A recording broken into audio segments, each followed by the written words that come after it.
ನಮಸ್ಕಾರ. Manjunath G K, PM TV ಸಂಪಾದಕರು. ಸ್ನೇಹಿತರೆ, ಇವತ್ತು 2025 ಜೂನ್ 5 ಅಂದ್ರೆ ವಿಶ್ವ ಪರಿಸರ ದಿನಾಚರಣೆ. ಇವತ್ತು ನಮ್ಮ ಭಾರತ ದೇಶದಲ್ಲಿ, ಕರ್ನಾಟಕ ರಾಜ್ಯದಲ್ಲಿ, ವಿವಿಧ ಕಡೆ ಜಿಲ್ಲೆಗಳಲ್ಲಿ ಇವತ್ತು ವಿಶ್ವ ಪರಿಸರ ದಿನಾಚರಣೆಯನ್ನ ಆಚರಿಸ್ತಾ ಇದ್ದಾರೆ. ಸ್ನೇಹಿತರೆ, ವಿಶ್ವ ಪರಿಸರ ದಿನಾಚರಣೆ ಏನಂತ ತಮಗ್ ಗೊತ್ತು.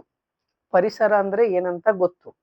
ಸೊ ಅದ್ರ ಕುರಿತಾಗಿ ಸ್ವಲ್ಪ ನಿಮ್ಮ ಮುಂದೆ ವಿಷಯವನ್ನ ಪ್ರಸ್ತಾಪ ಪಡಿಸಕ್ ಬಂದಿದ್ದೀನಿ. ಏನಪ್ಪಾ ಈ ವಿಷಯ? ವಿಶ್ವ ಪರಿಸರ ದಿನಾಚರಣೆ ಯಾರೋ ಒಬ್ಬ ಗೌರ್ಮೆಂಟ್ ಅಧಿಕಾರಿ, ಯಾರೋ ಒಬ್ಬ ಪೊಲಿಟಿಕಲ್ ಪರ್ಸನ್, ಯಾವುದೋ ಒಬ್ಬ ಸಂಘಟನೆ ಕಾರ್ಯಕರ್ತ, ಯಾವುದೋ ಒಬ್ಬ ಸಂಘಟನೆ ಲೀಡರ್ ಬಂದ್ಬಿಟ್ಟು ಒಂದು ಗಿಡವನ್ನ ನೆಟ್ಟು ವಿಶ್ವ ಪರಿಸರ ದಿನಾಚರಣೆಯನ್ನ ಆಚರಿಸಿದ್ರೆ ಅದು ವಿಶ್ವ ಪರಿಸರ ದಿನಾಚರಣೆ ಆಗಲ್ಲ. ವಿಶ್ವ ಪರಿಸರ ದಿನಾಚರಣೆ ಅಂದ್ರೆ ಏನು? ಇವತ್ತು ಪರಿಸರದಲ್ಲಿ ಬದುಕ್ತಾ ಇರುವ ಜೀವಿಗಳನ್ನ ನಾವು ಎಷ್ಟರ ಮಟ್ಟಿಗೆ ಸಂರಕ್ಷಣೆಯನ್ನ ಮಾಡ್ತಾ ಇದ್ದೀವಿ? ಇವತ್ತು ನಾವು ಮಾಡ್ತಾ ಇರುವ ಕೆಟ್ಟ ಚಟುವಟಿಕೆಗಳಿಂದ, ಕೆಟ್ಟ ಒಂದು ಚಟಗಳಿಂದ ಇವತ್ತು ಪ್ರಾಣಿ ಪಕ್ಷಿಗಳು ಎಷ್ಟು ಸಾವನ್ನಪ್ತಾ ಇದ್ದಾವೆ. ನಾವಿವತ್ತು ಗಿಡ ನೆಟ್ಟು ಫೇಸ್ಬುಕ್ ಅಲ್ಲಿ, ವಾಟ್ಸಪ್ ಅಲ್ಲಿ, ಸ್ಟೇಟಸ್ ಅಲ್ಲಿ ಇಟ್ಕೊಂಡು ನಾನಿವತ್ತು ವಿಶ್ವ ಪರಿಸರ ದಿನಾಚರಣೆ ಅಂತ ನಾನು ಆಚರಿಸೋದಲ್ಲ. ಇವತ್ತು ಆಗ್ತಾ ಇರುವ ಸಮಸ್ಯೆಗಳ ಎಷ್ಟು ಅದನ್ನ ತಡೆಗಟ್ಟುವಂತ ಯೋಜನೆಗಳನ್ನ ಇವತ್ತು ಮಾತಾಡ್ಬೋದಲ್ವಾ, ಕೇಳ್ಬೋದಲ್ವಾ, ಹೇಳ್ಬೋದಲ್ವಾ, ಬೋಧನೆ ಮಾಡ್ಬೋದಲ್ವಾ? ಅಂತ ಒಂದು ವಿಚಾರವನ್ನ ತಮ್ಮ ಮುಂದೆ ನಾನು ಹೇಳಕ್ ಬಂದಿದ್ದೇನೆ. ಸ್ನೇಹಿತರೆ, ಇವತ್ತು ನಮ್ಮ ದೇಹದ ಜೊತೆಗೇನು ಕೂಡ ನಾವು ಪರಿಸರವನ್ನ ಹಾಳು ಮಾಡ್ತಾ ಇದ್ದೀವಿ. ಯಾವ ರೀತಿಯಾಗಿ ನಮ್ಮ ದೇಹದ ಜೊತೆಗೆ ನಾವು ಪರಿಸರವನ್ನ ಹಾಳು ಮಾಡ್ತಾ ಇದ್ದೀವಿ ಅನ್ನೋದು ತಮಗ್ ಗೊತ್ತಿರುತ್ತೆ. ಇವತ್ತು ಧೂಮಪಾನ ಮಾಡಿ ನಾವು ಎಲ್ಲೋ ಬಾಟ್ಲುಗಳನ್ನ ಎಸೆಯೋದು, ಎಲ್ಲೋ ಸಿಗರೆಟ್ಗಳನ್ನ ಧೂಮಪಾನ ಮಾಡಿ ಸೇವನೆ ಮಾಡಿರುವಂತ ಪದಾರ್ಥಗಳನ್ನ ಎಲ್ಲೋ ಬೀದಿ ಮೇಲೆ ಎಸೆದ್ ಬಿಡೋದು, ಮದ್ಯಪಾನ ಮಾಡಿರೋದನ್ನ ಬಾಟ್ಲುಗಳನ್ನ ಎಲ್ಲೋ ಎಸೆದ್ ಬಿಡೋದು, ಯಾವುದೋ ಒಂದು ಪ್ರಾಣಿ ಪಕ್ಷಿ ಎಲ್ಲೋ ಒಂದು ಹುಲ್ಲು ತಿನ್ಬೇಕಾದ್ರೆ ಆ ಗ್ಲಾಸ್ ಅನ್ನ ತಿನ್ನೋದಾಗ್ಲಿ, ಯಾವುದೋ ಒಂದು ಮೇಕೆ ಯಾವುದೋ ಒಂದು ಹುಲ್ಲು ತಿನ್ಬೇಕಾದ್ರೆ ಸೇದಿರುವಂತ ಸೀಕ್ರೆಟ್ ಅನ್ನ ಹಸು ತಿನ್ನೋದಾಗ್ಲಿ, ಇದರಿಂದ ಪ್ರಾಣಿಗಳಿಗೆ ಹಾನಿ ಆಗ್ತಿಲ್ವಾ? ಇವತ್ತು ಎಲ್ರು ಬೆಳಗ್ಗೆ ಎದ್ದ ತಕ್ಷಣ ಎಲ್ರು ಏನು ಗಿಡನ ನೆಡೋದೇನು ರೀ? ಇವತ್ತು ಬೆಳಗ್ಗೆ ಎದ್ದ ತಕ್ಷಣ ಗೊತ್ತಿಲ್ಲದೆ ಇವತ್ತು ಬಾರ್ ಅಂಗಡಿಯಲ್ಲಿ ಲೈಸೆನ್ಸ್ ಇಲ್ಲದೆ ಇರೋ ಹಳ್ಳಿಗಳಲ್ಲಿ ಮದ್ಯಪಾನ ಮಾರ್ತಾ ಇರ್ತಾರೆ. ಅದರಿಂದ ಎಷ್ಟು ಪರಿಸರ ಮಾಲಿನ್ಯ ಹಾಳಾಗ್ತಾ ಇದೆ ಗೊತ್ತಾ? ಬಿಡಿ, ನಿಮ್ಮ ದುಡ್ಡು, ನಿಮ್ಮ ವಿಚಾರ, ನೀವೇನಾದ್ರೂ ಮಾಡ್ಕೊಂಡು ಹೋಗ್ರಿ. ಆದ್ರೆ ಅದು ಪರಿಸರದಲ್ಲಿ ಎಲ್ಲಿ ಸಂರಕ್ಷಣೆಯಾಗಿ ಇಡ್ಬೇಕನ್ನೋದೊಂದು ಸಣ್ಣ ಪರಿಜ್ಞಾನ ಕೂಡ ನಿಮ್ಮ ಹತ್ರ ಇಲ್ಲ ಅಂದಾಗ ನಾವು ಹೆಂಗೆ ಪರಿಸರವನ್ನ ರಕ್ಷಣೆ ಮಾಡಕ್ಕೆ ಸಾಧ್ಯ? ನಿಜ ಅಲ್ವಾ ಸ್ನೇಹಿತರೆ? ಇವತ್ತು ಯಾವ ಒಬ್ಬ ಅಧಿಕಾರಿ ಇವತ್ತು ನಾನು ಪರಿಸರವನ್ನ ಸಂರಕ್ಷಣೆ ಮಾಡ್ತಾ ಇದ್ದೀನಿ ಅಂತ ಹೇಳ್ಬಿಟ್ಟು ಗಿಡ ನೆಟ್ಟು ಬಿಡೋದು, ಏನು ಪೋಸ್ ಕೊಡೋದು ಅಲ್ವಾ? ಇವತ್ತು ಪ್ರಾಣಿ ಪಕ್ಷಿಗಳು ಎಷ್ಟು ಸಾಯ್ತಾ ಇದೆ ಅನ್ನೋ ತಮಗ ಗಮನಕ್ಕಿದೆಯಾ ಸ್ನೇಹಿತರೆ? ಇವತ್ತು ಕೆಟ್ಟ ಚಟದಿಂದ ಈಗಿನ ಬರ್ತಾ ಇರುವ ಕೆಟ್ಟ ಏನು ಈ ಮಾವ ಅನ್ನೋ ಏನ್ ತಿಂತಾ ಇರ್ತಾರಲ್ಲ, ಅದು ಗೊತ್ತಲ್ವಾ? ತಿನ್ನೋದ್ರಿಂದ ಎಷ್ಟು ಎಲ್ ಬೇಕಾದೋ ರಸ್ತೆ ಬದಿಯಲ್ಲಾಗ್ಲಿ, ಸಾರ್ವಜನಿಕರ ಸ್ಥಳದಲ್ಲಾಗ್ಲಿ ತಿಂದ್ಬಿಟ್ಟು ಉಗುಳ್ಬಿಡೋದು.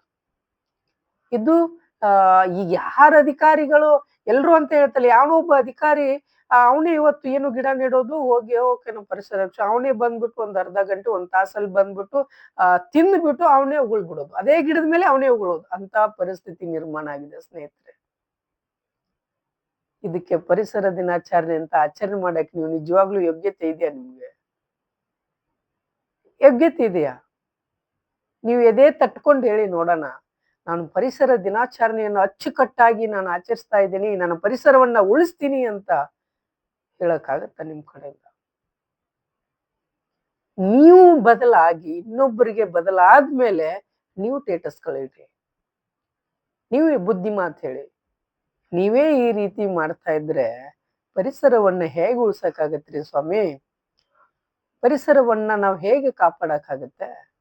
ಇವತ್ತು ಭೂಮಿ ಮೇಲಿರುವ ಜೀವಿ ರಾಶಿಗಳಿಗೂ ಪರಿಸರದಲ್ಲಿ ಬದುಕುವ ಹಕ್ಕಿದೆ. ಪರಿಸರವನ್ನ ಪಡೆದುಕೊಳ್ಳುವ ಹಕ್ಕಿದೆ. ಹಣ್ಣು ಹಂಪಲು ಬೆಳೆಯುವಂತ ನಾಡಲ್ಲಿ ಇವತ್ತು ಹೈಬ್ರಿಡ್ ಅನ್ನೋ ತಿನ್ನುವ ಪರಿಸ್ಥಿತಿ ಬಂದ್ಬಿಟ್ಟಿದೆ. ಯಾಕೆ? ಅದು ಪರಿಸರದಿಂದ ಬರ್ತಾ ಇರೋದು. ಅದನ್ನೇ ನಾವು ಪರಿಸರ ಗಿಡ ಮರಗಳನ್ನ ಉಳಿಸಿ, ಆಗೋ ಟೈಮಲ್ಲಿ ಮಳೆ ಆಗ್ತಾ ಇಲ್ಲ, ಆಗ್ದಿರೋ ಟೈಮಲ್ಲಿ ಮಳೆ ಆಗಿ ಬೆಳೆಗಳ ಹಾನಿ ಆಗ್ತಾ ಇರೋದು. ಕಾಡನ್ನು ಉಳಿಸಿ ನಾಡನ್ನು ಬೆಳೆಸಿ ಅಂತಾರೆ. ಇವತ್ತು ಕಾಂಕ್ರೀಟ್ ಅನ್ನೋ ಕಾಡು ಬೆಳೆದಿರೋದ್ರಿಂದ ಇವತ್ತು ಜೀವಿಗಳ ಹಾಳಾಗ್ತಾ ಇದ್ದಾವೆ, ಪ್ರಾಣಗಳ ಹೋಗ್ತಾ ಇದೆ. ಇವತ್ತು ಯುವಕರು ಎಷ್ಟರ ಮಟ್ಟಿಗೆ ಹಾರ್ಟ್ ಅಟ್ಯಾಕ್ ಆಗಿ ಸಾಯ್ತಾ ಇದ್ದಾರೆ. ಅದು ಒಂದು ಪರಿಸರನೇ ತಾನೇ ಕಾರಣ. ಬಿಡಿ, ನಿಮ್ ಕಣ್ ಮುಂದೆನೆ ಉದಾಹರಣೆಗಳು ಎಷ್ಟು ನಡೆಯಿತು. ಆಕ್ಸಿಜನ್ ಇಲ್ಲದೆ ಎಷ್ಟೋ ಜನ ಕೊರೋನಾದಲ್ಲಿ ಸತ್ತೋದ್ರು. ಮರಗಿಡ ಇಲ್ಲದೆ ತಾನೇ ಆಕ್ಸಿಜನ್ ಇಲ್ಲದೆ ಸತ್ತೋಗಿರೋದು. ಅದೇ ಮರ ಗಿಡಗಳನ್ನ ನೀವು ಉಳಿಸಿದ್ರೆ ಎಷ್ಟೋ ಕೊರೋನಾ ಸಮಯದಲ್ಲಿ ಬದುಕುವಂತ ಅವಕಾಶಗಳಿತ್ತು. ಹಾಗಾಗಿ ಇವತ್ತು ನೀವು ಒಂದು ಗಿಡ ನೆಟ್ಟು ಪರಿಸರ ಸಂರಕ್ಷಣೆ, ಪರಿಸರ ಆಚರಣೆ ಅಲ್ಲ, ನೀವು ಪ್ರತಿದಿನ ನಿತ್ಯ ಮಾಡುವಂತ ಈ ಕೆಲಸ ನಿಮ್ದು. ಗಿಡ ನೆಡ್ಬೇಕು. ಸೊ ಎಸ್ಪೆಷಲಿ ನೆನಪಾಗೋದು ಯಾರಪ್ಪ ಅಂದ್ರೆ ಸಾಲು ಮರದ ತಿಮ್ಮಕ್ಕ. ಇವತ್ತು ನಮ್ಮ ಪ್ರಪಂಚಕ್ಕೆ, ನಮ್ಮ ದೇಶಕ್ಕೆ ಅಂತ ಮಾದರಿ, ಇವತ್ತು ಜೀವನನೇ ತ್ಯಾಗ ಮಾಡಿಟ್ಟಂತವ್ರು ಸಾಲು ಮರದ ತಿಮ್ಮಕ್ಕನವರು. ಅವ್ರದ್ದು ಸ್ಫೂರ್ತಿ ತಗೊಳ್ಳೋದಲ್ಲ, ಆ ರೀತಿ ಆದ್ರೂ ಒಂದು ದಿನ 2 ದಿನ ಆದ್ರೂ ನೋಡ್ಕೊಳ್ಳಿ ನೋಡೋಣ. ಗಿಡಗಳಿಗೆ ಏನೇನೋ ಮಾಡೋದು, ಏನೇನೋ ಅಶ್ಲೀಲವಾಗಿ ಬರೆಯೋದಾಗ್ಲಿ, ಈ ಎಸ್ಪೆಷಲಿ ವಿದ್ಯಾರ್ಥಿಗಳು, ಇಂಥ ಘಟನೆಗಳು ನಡೆದಾಗ ನಾವು ಹೇಗೆ ಪರಿಸರವನ್ನ ಸಂರಕ್ಷಣೆ ಮಾಡಕ್ಕಾಗತ್ತೆ ಸ್ನೇಹಿತರೆ? ಸೊ ಇದು ಪರಿಸರ ದಿನಾಚರಣೆ ಸ್ನೇಹಿತರೆ. ಇವತ್ತು ಚರ್ಚೆ ಆಗಿತ್ತು. ಎಷ್ಟರ ಮಟ್ಟಿಗೆ ಪರಿಸರವನ್ನ ಹಾಳು ಮಾಡ್ತಾ ಇದೀವಿ ಅನ್ನೋದು ಕುರಿತಾಗಿ ತಮಗೆ ನಾನು ಹೇಳಿದ್ದೀನಿ. ಎಲ್ಲಾ ಜನಗಳಿಗೆ, ಎಲ್ಲರೂ ಅಧಿಕಾರಿಗಳಂತ ಹೇಳ್ತಲ್ಲ, ಕೆಲವೊಬ್ರು ಅಧಿಕಾರಿಗಳು ಈ ತರ ಆಗಿರೋದ್ರಿಂದಾಗಿ ಸಮಸ್ಯೆಗಳ ಉತ್ಪತ್ತಿ ಆಗ್ತಾ ಇದೆ. ದಯವಿಟ್ಟು ನಾನ್ ನಿಮ್ ಹತ್ರ ಕೈ ಮುಗಿದು ಕೇಳ್ಕೊಳ್ಳೋದು ಏನಂದ್ರೆ, ಇದನ್ನ ತಡೆಯುವಂತ ಅವಕಾಶ ಕೊಡ್ರಿ. ಈ ತರ ಮತ್ತೆ ಆ ಘಟನೆಗಾದ ಈ ವರ್ಷದಿಂದ ಮುಂದಿನ ವರ್ಷದವರೆಗೂ ಎಷ್ಟು ತಡಿದೀವಿ, ಪರಿಸರವನ್ನು ಎಷ್ಟು ಉಳಿಸಿದೀವಿ ಅನ್ನೋದು ನಾವು ಎಲ್ಲರೂ ತಿಳ್ಕೊಬೇಕು. ಮುಂದಿನ ವರ್ಷದಿಂದ ಬೇರೆದವ್ರು ಆಗುವಂತ ಅವಕಾಶಗಳಿರುತ್ತೆ ಸ್ನೇಹಿತರೆ. ಇವತ್ತಿನ ಈ ವಿಶ್ವ ಪರಿಸರ ದಿನಾಚರಣೆ ಬಗ್ಗೆ ತಮ್ಮ ಮುಂದೆ ನಾನು ಚರ್ಚೆ ಮಾಡಕ್ ಬಂದಿದ್ದೀನಿ ಸ್ನೇಹಿತರೆ. ಇದು ಸರಿಯೋ ತಪ್ಪೋ ಗೊತ್ತಿಲ್ಲ. ಯಾರೆಲ್ಲ ಪರಿಸರವನ್ನ ಹಾಳು ಮಾಡ್ತಾ ಇದ್ದಾರೆ, ಯಾವ ಮುಖೇನವಾಗಿ ಹಾಳು ಮಾಡ್ತಾ ಇದ್ರು, ತಮ್ಮ ಮುಂದೆ ನಾನು ಪ್ರಸ್ತಾಪ ಪಡಿಸಿದ್ದೀನಿ ಸ್ನೇಹಿತರೆ. ದಯವಿಟ್ಟು ನಮ್ಮ ಕಮೆಂಟ್ ಬಾಕ್ಸ್ ಅಲ್ಲಿ ಎಷ್ಟು ಸರಿ ಎಷ್ಟು ತಪ್ಪು ಮತ್ತೆ ಯಾವ ರೀತಿಯಾಗಿ ಪರಿಸರವನ್ನ ಉಳಿಸ್ಬೇಕು ಅನ್ನೋದು ನಮ್ಮ ಕಮೆಂಟ್ ಬಾಕ್ಸ್ ಅಲ್ಲಿ ತಿಳಿಸ್ಕೊಡಿ ಸ್ನೇಹಿತರೆ. ಯಾಕೆಂದ್ರೆ ನಮಗೆ ನಿಮ್ಮ ಅಭಿಪ್ರಾಯ ಆಕಾಂಕ್ಷೆ ಬಹಳ ಮುಖ್ಯವಾದದ್ದು ಸ್ನೇಹಿತರೆ. ಹಾಗೆ ನಿಮ್ಮ ಪ್ರೀತಿಯ ಆಶೀರ್ವಾದದಿಂದ ನಮ್ಮ PM TV ಮಾಧ್ಯಮವನ್ನ ಲೈಕ್ ಮಾಡಿ, ಸಬ್ಸ್ಕ್ರೈಬ್ ಮಾಡಿ. ಯಾಕೆಂದ್ರೆ ಇನ್ನಷ್ಟು ಹೊಸ ವಿಚಾರಗಳನ್ನ ತಮ್ಮ ಮುಂದೆ ನಾನು ಪ್ರಸ್ತಾಪ ಪಡಿಸಕ್ಕೆ ಬರ್ತಾ ಇರ್ತೀನಿ ಸ್ನೇಹಿತರೆ. ಬೇರೆ ರೀತಿಯಾದಂತಹ ಹಂತದಲ್ಲಿ ಬರ್ತಾ ಇರ್ತೀವಿ. ಇವತ್ತು ಮತ್ತೊಮ್ಮೆ ನಮ್ಮ ಭಾರತ ಜನತೆಗೆ ಮತ್ತು ನಮ್ಮ ಕರ್ನಾಟಕದ ಜನತೆಗೆ ವಿಶ್ವ ಪರಿಸರದ ದಿನಾಚರಣೆಯ ಶುಭಾಶಯಗಳನ್ನ ತಿಳಿಸುತ್ತಾ ಮತ್ತೊಂದು ವಿಶೇಷ ಚರ್ಚೆಯೊಂದಿಗೆ ಬರ್ತೀನಿ. ನಿಮ್ಮ ಸಂಪಾದಕ ಮಂಜುನಾಥ್ JK. ನಮಸ್ಕಾರ.